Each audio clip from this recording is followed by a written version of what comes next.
안녕하세요. 오늘 사회를 맡은 박광일입니다.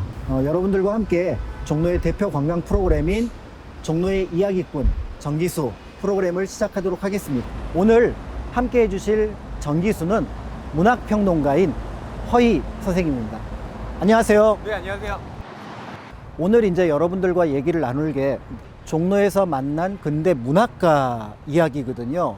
그런데 이렇게 근대 문학가라고 범위를 좀 한정한 이유가 있을 것 같아요. 근대적 자아라고 하는 네. 개인성의 출현이라고 하는 게 굉장히 중요한 문학의 한 기점이기도 하거든요. 오늘 종로에서 만나볼 근대 문학가 그 첫 분이 바로 여기 계신 이분인데 네. 이분 누구세요? 예, 여기 보시면 이렇게 횡보 염상섭의 상이라고 되어 있는데 네. 이게 우리가 이 광화문 거리를 참 많이 지나다니지만 그래. 누구지? 그쵸 그쵸. 거대한 분이 앉아 있을까라고 생각을 하지만 이분이 우리 문학 교과서에 보면 항상 등장하는 표본실의 청개구리 맞습니다. 만세전을 쓰신 바로 그분이에요. 네. 근데 이 염상섭 선생 같은 경우는 종로와 참 연관이 깊은 게 종로 출생입니다. 아. 네, 종로에서 태어나서 그야말로 종로에서 여러 집필 활동을 했던 분이기도 하고, 무엇보다 이 염상섭 선생이 그 대표작이라고 거론되는 3대 3대. 네, 그 3대 조씨 집안의 일기를 다루고 있는데, 이 3대라는 작품도 실은 종로와 정말 때려야 뗄 수 없는 작품이기도 합니다. 아, 그런가요? 그렇습니다. 예. 왜냐하면 이 3대라는 작품은 조선 중인 출신의 이야기들을 그리고 있고, 그게 이 종로의 배경과 맞물리면서 여러 풍속상들을 보여주기 때문에 네. 그렇기도 하죠. 염상섭 작가에게 근대란 어떤 의미가 있을까요? 우선 그 근대라고 하는 것이 항상 우리나라의 앞에는 식민지라는 말이 붙습니다. 왜냐하면 우리가 근대라는 것을 맞닥뜨릴 때 일본 제국의 지배를 받은 아픈 역사가 있잖아요. 그렇죠. 그래서 새로운 문물들이 많이 들어오고 어떤 제도도 바뀌었지만 그것이 항상 굴절된 형태일 수밖에 없었다는 것. 그게 염상섭에게는 굉장히 뼈아픈 자각이기도 했습니다. 이 만세전이라는 작품의 원래 제목이 묘지였어요. 묘지요. 예, 이 만세라는 말이 이제 3.1운동이 일어나기 전의 상황을 다루고 있다는 건데, 왜 3.1운동이 일어날 수밖에 없었는가? 그건 그 당시에 우리나라의 상황이 마치 구더기가 들끓는 무덤과 같은 곳이었기 때문이다 라는 인식이 바로 염상섭 작가가 갖고 있던 근대에 대한 생각이기도 했습니다. 그렇군요. 이제 다음 장소로 옮겨갔으면 합니다. 자, 이쪽으로 가면 되나요? 네, 가시죠. 네.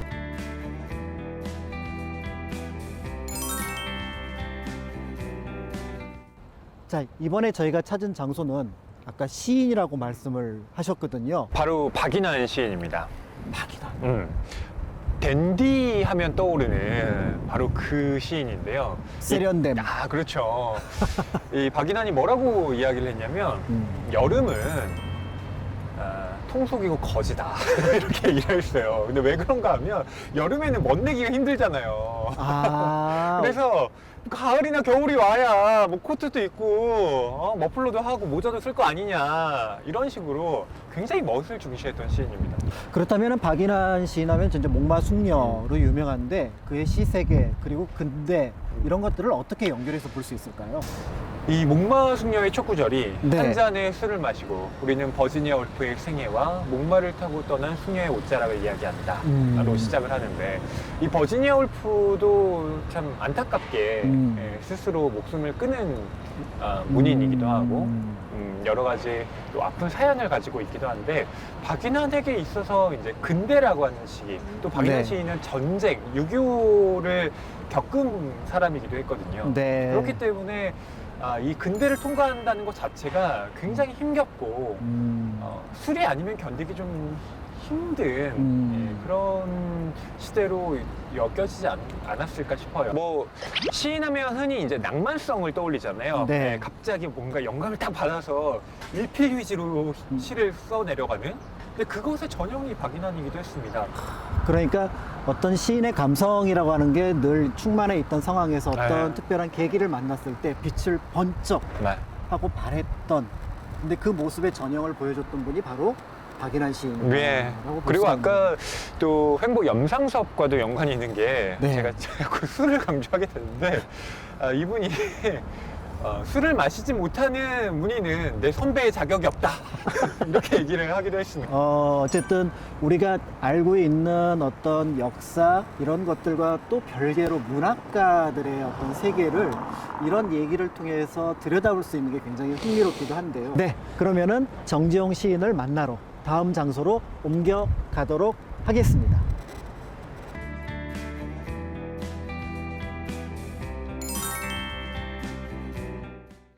지금 이제 저희가 찾은 곳은 시인 네. 정지용을 만나러 온 거잖아요. 네. 정지용 시인은 이른바 시인의 시인이라고 시인의 시인. 불리는 분이기도 합니다. 어. 그만큼 당대 시인들에게 많은 영향을 끼쳤고요. 또 우리가 잘 알고 있는 윤동주 시인과도 연관이 있죠. 정지용 시인의 어떤 부분이 결국 시인의 시인이라는 이름을 얻게 만들었을까요? 정지용 시인은 우선 모더니즘이라고 하는 그 시단의 대표격이기도 했고요. 네. 그 당시에 이렇게 세련된 시를 쓰는구나 라고 해서 주목을 받았습니다. 그리고 이 정지용 시인의 위명이라고 하는 것이 일본 문단에도 알려지게 돼요. 기타라 쿠슈라고 하는 근대 풍경이라고 하는 일본의 이제 중요한 네네네. 그 문예지를 내던 곳에 정지용 시인이 투고를 합니다. 그래도 이제 정지용 시인이 많은 그 일반 사람들에게 알려지게 된 거는 향수인데요. 그렇죠. 그 향수와 모더니즘의 관계를 읽어낼 수 있을까요? 그 작품 같은 경우는 사실 정지용 시인의 어떤 세련된 모더니즘 기법이 도입된 시라기보다는 네. 그야말로 고향에 대한 정서 그리고 우리가 누구나 갖는 노스텔지어를 환기시키는 작품으로 대중적으로 유명한 시죠. 그 모더니즘이라고 하는 것, 그 다음에 그것을 또 시로 표현한다는 것, 이런 것들이 당시로서는 좀 이국이라는 느낌하고 연결이 되는데 맞아요. 문학가들에게 그 유럽 이런 공간들은 어떤 의미로 다가왔을까요? 우선 정지용 시인이 영문과 출신이라는 걸 말씀드려야 될 것 같아요. 영문과. 네. 도시아 대학에서 또 논문을 쓴 것이 윌리엄 블레이크의 시였습니다. 그러니까 정지용 시인은 영어도 잘했고요. 네. 그리고 또 그 휘문고보에 이제 본인이 졸업을 했는데 돌아와서 휘문고보의 영어 교사로 재직을 하기도 했거든요. 그러면 또 휘문고랑 또 종로랑 연결이 됨으로써 정지용 시인을 우리가 종로에서 만나는 의미도 그렇습니다. 파악할 수가 있겠네요. 이렇게 이제 세종문화회관, 어떻게 보면 도심 한가운데 이 지나치기 쉬운 공간에서 정지용 그리고 모던 그 다음에 또 근대에 대한 이야기를 나눈다라는 게 굉장히 흥미로운 어떤 경험인 것 같습니다. 자, 이렇게 종로의 이야기꾼 정기수 근대 문학가 이야기를 만나보고 있는데 그러면은 이제 또 다음 장소로 옮겨가서 종로 근대 문학 관계를 한 번 더 살펴보도록 하겠습니다. 네, 가시죠. 네.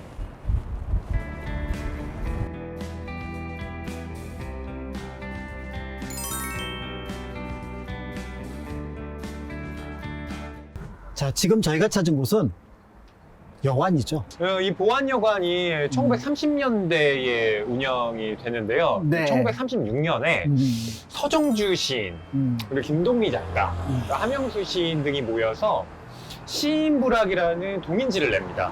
시인부락. 네, 이 시인부락이 우리가 문학사를 배울 때 반드시 언급되는 동인지인데, 네. 이 동인이라고 하는 게 이제 뜻이 맞는 사람들이 모여서 문집을 출간하는 거잖아요. 그렇죠. 이게 뭐 개인적으로 출간한 거 아니냐 뭐 이렇게 생각하실 수도 있지만 어쨌든 거기에 우리나라의 중요한 문학 작품들이 네. 포함되어 있기 때문에 기념비적이라고 할 만한데요. 1936년에 이제 1호와 2호가 각각 11월, 12월에 네네네. 출간이 됐는데 그때 그 시인부락의 판권지에 보면 그 주소가 바로 통이동 보안여관이라고 되어 있습니다. 아무래도 저 여관이 여관 자체로 뭔가 특별하다기보다는 장소가 가지고 있는 종로라고 하는 어떤 공간의 특징이 네, 작용이 됐을 것 같아요. 그렇죠. 그러니까 종로는 여관도 그게 역사를 담기도 하지만 지금처럼 문학의 어떤 보금자리가 되었다라는 점에서 굉장히 독특한 어떤 장소가 아닐까 하는 생각이 드는데 참 여관에서 어떤 문학 동인지 얘기를 꺼낼 거라는 생각을 해본 적이 없거든요. 그런 면에서 볼 때 이 보안여관은 정말 특별한 장소인 것 같아요. 그렇습니다. 뭐 요즘에는 보안여관이 또 문화공간으로 탈바꿈해서 사람들에게 여러 가지 또 그 전시도 하고 여러 공간을 또 활용할 수 있는 곳으로 거듭나서 그냥 한번 방문해 보셔도 좋지 않을까 생각합니다. 자, 다음 이제 장소도 있잖아요. 네, 또 집입니다. 이상의 집인데요. 시인이자 소설가로 우리에게 잘 알려져 있는 이상의 발자취가 남아있는 곳으로 가보시죠.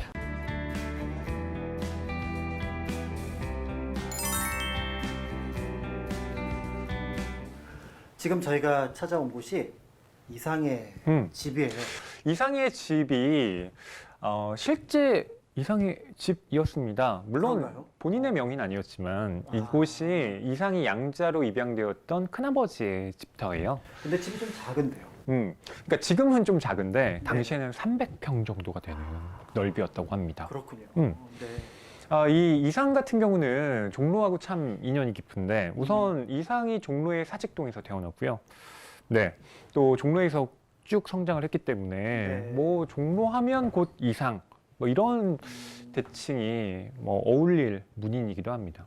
그런데 이제 이상이라고 하면은 그 유명한 만큼이나 그 괴팍함에 대해서도 굉장히 널리 알려져 있잖아요. 네, 뭐 괴팍하다고 하면 우선 이상 같은 경우는 건축가로서 활동을 시작했거든요. 뭐 경성고공, 지금의 뭐 서울대 공대의 전신인 학교에 다니면서 또 수석 졸업을 합니다. 당시에 일본인들 학생이 11명이었고 이상 혼자 조선인으로서 12명의 정원을 채웠는데 거기에서 1등을 했고요. 그러니까 우리는 보통 이제 문학가로서의 이상을 떠올리지만 그림도 좋아했고 그 다음에 이제 건축을 하기도 했던 그런 인물인데 그런데 이제 그 문학 작품에서 제가 언뜻 듣기로 어떤 한 작품이 신문에 실리는 과정 속에서 굉장히 큰 어려움을 겪었다고 해요. 지금 여기 보니까 지금 여기 조선중앙일보에 실렸던 오감도죠. 이거 보여드리면 좋을 것 같은데 네네네. 네, 이렇게 이상의 집인 만큼 실제 당시에 그 이상희 씨가 어떻게 실려 있는지 그게 나와 있는 건데요. 우리가 알고 있는 제1의 아이가 무섭다고 그리우. 그렇죠. 네, 이게 뭘까라고 생각 드는. 그리고 심지어 이 오자도 아니 왜 까마귀 오자야? 보통 조감도라고 해야지. 그렇죠. 건축에서 특히 그런 거 많이 쓰잖아요. 근데 이상은 일부러 의도를 한 것인데 이 당시 이 신문의 학예부장이 이태준이었습니다. 이태준이 늘 사표를 품고 다녔다고 해요. 왜요? 이상의 시를 연재하기로 했을 때 이거 사람들이 저항이 너무 많아가지고 이거 말도 안 되는 시를 왜 실냐 이런 독자들의 항의가 많았던 겁니다. 그래서 결국 원래 연재하기로 했던 분량을 다 채우지 못하고 연재가 중단되고 말죠. 아, 그렇군요. 그런데 우리가 오늘 얘기를 나누는 부분이 그 문학과 근대라는 어떤 관계를 찾고 있는데요. 그럼 이상과 근대라는 개념은 또 어떻게 연결이 될 수 있을까요? 이상하면 근대성의 대표적인 작가라고 볼 수가 있는데 왜냐하면 이상이 썼던 당시의 시들이 그 당대의 통념으로는 거의 받아들여지지 않았기 때문입니다. 그래서 이상을 흔히 시대를 앞서간 천재라고 표현을 하는데 이상에게 있어서 근대라고 하는 공간은 그야말로 모든 신문물들이 자신에게 엄습해오는 그러면서도 자신이 이 시대를 어떻게 통과해야 되는지를 고민할 수밖에 없었던 시기이기도 했고 그것을 굉장히 분열적인 양상으로 시를 쓰기도 했고 소설로 나타내기도 했던 겁니다. 이상은 이제 본명은 아니잖아요. 김혜경이죠. 그렇죠. 그러니까 이제 그 김혜경으로서의 삶과 또 이상으로서의 삶을 우리가 어떤 문학 작품을 통해서 들여다본다는 게 재미는 있지만 좀 어려운 것 같아요. 그러니까 이상은 실은 여러 좀 가면을 가지고 있는 사람이다라는 생각도 들어요. 그래서 이상이 김혜경으로 살았던 시절에는 실은 굉장히 좀 자기가 갖고 있는 어떤 불안감 이런 것들이 좀 많았거든요. 왜냐하면 어렸을 때 양자로 들어갔는데 네. 뭐 여러 기록에 따르면 큰어머니가 별로 예뻐하지 않았다. 아. 그래서 늘 주눅 들어있는 아이였고 그래서 자기만의 세계로 도피할 수 있는 미술에 몰두했다라고 알려져 있거든요. 근데 미술을 하게 되면 너 환쟁이가 될 거냐, 그걸로 못 먹고 산다, 이런 압박 속에 시달렸고 그러다 결국엔 건축가로 갔지만 글을 쓰게 되는 이러한 과정 속에서 본인은 김혜경과는 또 다른 이상이라는 어떤 분신? 물론 또 다른 정체성이라고 볼 수도 있지만요. 그걸 만들어냈던 게 아닌가 싶기도 해요. 이제 저희 다음 장소로 옮겨가야 되잖아요. 네, 이제 정말 이상만큼이나 유명한 시인이죠. 윤동주. 윤동주 시인이 머물렀던 그 공간, 하숙집으로 가보겠습니다.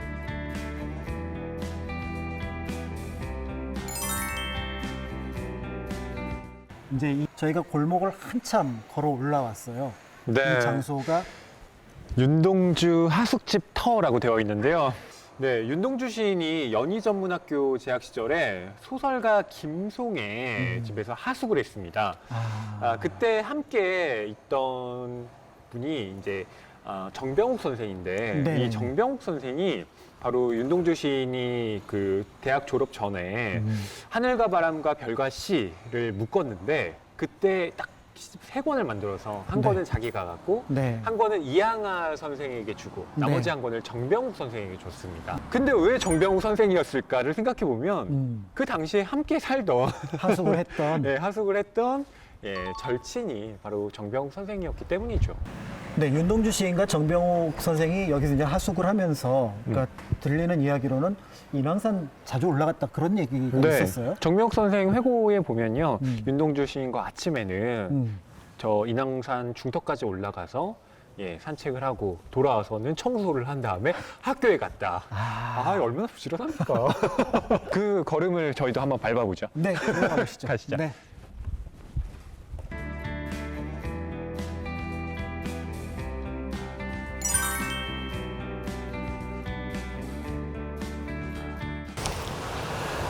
네, 저희가 이제 윤동주 시인이 하숙을 했던 공간을 잠깐 살펴봤는데 사실은 윤동주라고 하면 한국 사람이 가장 좋아하는 시인으로 꼽잖아요. 맞아요. 그의 삶에 대해서 그래도 간단하게 한 번은 짚고 넘어가면 좋을 것 같습니다. 네, 윤동주 시인은 1917년에 태어났는데요. 만주 간도 쪽에서 네. 생활을 했죠. 그리고 이후에 대학은 연희전문에 진학을 하면서 영문학을 공부합니다. 그리고 나중에 일본으로 유학을 가게 되는데 그곳이 바로 도시샤 대학 영문과예요. 근데 이게 누구와 연관이 있느냐? 바로 정지용 시인과 연관이 있습니다. 왜냐하면 정지용 시인이 도시샤 대학 영문과에 다녔거든요. 그 시대 많은 문학가들이 일본어로 소설을 쓰거나 시를 쓴 적이 있었잖아요. 뭐 이상이 대표적이었죠. 네. 그런데 왜 윤동주가 그러지 않았을까? 윤동주는 일본어에 대한 대타의식을 가지고 있기도 했고요. 우리말로 시를 쓴다는 것에 대한 자각을 하고 있던 시인이기도 했던 거예요. 그렇기 때문에 윤동주 시인하면 항상 앞에 민족 시인이라는 이름이 붙잖아요. 그게 뭐 일본에 대한 저항적인 색채를 담은 시를 쓰기도 했지만 그의 언어관과도 관련이 있습니다. 근데 결국은 이렇게 한글로만 시를 쓰고 또 한국의 어떤 문학에 관심을 가졌던 게 문제가 됐었잖아요. 그래서 윤동주 시인이 결국에 일본으로 유학 갔을 때 체포를 당하게 되죠. 그리고 안타깝게도 죽음을 맞이하는 것이 후쿠오카 감옥에 갇혀서 생체 실험을 당하는 거잖아요. 그러니까요. 그런 면에서 짧은 생을 살았고 그러면서 어떤 별 같은 시를 만들어냈었는데 그 또 안타까운 죽음을 맞이했다는 점이 많은 사람들에게 심금을 울리는 것 같습니다. 그렇습니다. 그리고 윤동주 시인 하면 정말 저는 별이라는 그 시어와 정확하게 합치되는 시인이라는 생각이 들어요. 윤동주의 서시라는 제목으로 알려진 시가 있잖아요. 굉장히 유명하죠. 죽는 날까지 하늘을 우러러 한 점 부끄럼 없기를 뭐 이렇게 시작하는 시인데 그 시의 제목이 원래는 서시가 아닙니다. 아, 그런가요? 네. 그게 나중에 이제 그 출판사에서 시집을 다시 묶을 때 네. 서시라는 이제 부를 설정하고 나중에는 아예 그 부를 설정한 제목이 굳어져서 서시라고 알려져 있지만 시의 제목처럼 불리게 됐군요. 네. 원래의 그 시의 제목은 아마도 하늘과 바람과 별과 시일 것이다 이게 국문학계의 현재 정립된 주장이기도 합니다. 왜냐하면 그 시를 곰곰 뜯어보면 죽는 날까지 하늘을 우러러 한 점 부끄럼 없기를 입새에 있는 바람에도 나는 괴로워 있다. 별을 노래하는 마음으로 와. 모든 죽어가는 것을 사랑해야지. 그리고 나한테 주어진 길을 걸어가야겠다. 시를 쓰겠다. 예. 근데 보면 하늘, 바람, 별 다 나오죠. 그리고 내가 주어진 길은 시다. 종로의 이야기꾼 전기수, 종로에서 만나는 근대 문학과 이야기를 지금까지 살펴봤습니다. 문학은 현실을 반영한다고 하는데 그 문학의 복잡 다단함 속에서 근대의 공간, 근대의 시간이 얼마나 복잡했었는가를 새삼스럽게 다시 한번 살펴보는 그런 시간이었던 것 같습니다. 아울러서 오늘 하루 동안 정말 고생을 많이 하셨던 평론가 네. 허희 선생님 감사를 드립니다. 네, 덕분에 많이 걸었습니다. 운동 많이 했어요. 네, 무엇보다도 이 영상을 시청하실 많은 분들께 다시 한번 감사의 말씀을 드리면서요. 오늘 이야기 여기서 정리하도록 하겠습니다. 감사합니다.